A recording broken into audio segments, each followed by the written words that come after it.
Hi everyone, back with me again in this channel. So on today's video I'm gonna show you the easy sky photo editing tutorial at EPIK. So here I've already imported a photo with sky on it, and I'm going to change because the sky is a kind of gloomy and I want to change it. So basically it's just so easy. After you import your photos, just go to EPIK and then find this sky category, and in here there are a bunch of the sky effects that you can choose, so you can just choose which one that you want to add. So I'm going to just go with clear.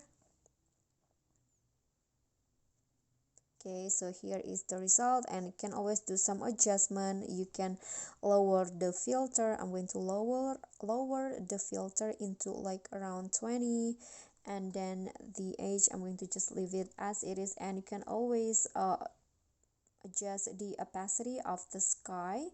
So I'm going to go with probably 64 in here, and you can also made some adjustment. I'm going to lower the brightness, and here I'm going to lower the contrast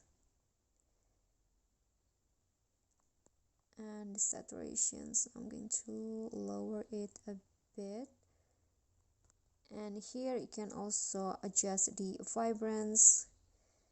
I'm going to lower it into around 30, and then here you can do other adjustment into your liking. So that's all for me. That is how you can do sky photo editing. So here is the before and here is the after. So guys, that's all for me. Thank you guys so much for watching. If you enjoyed the video, please give me a like and smash the subscribe button down there, and also don't forget to leave a comment, and last, please click on the thanks below. I will really appreciate that. That's it for me today. See you guys next time.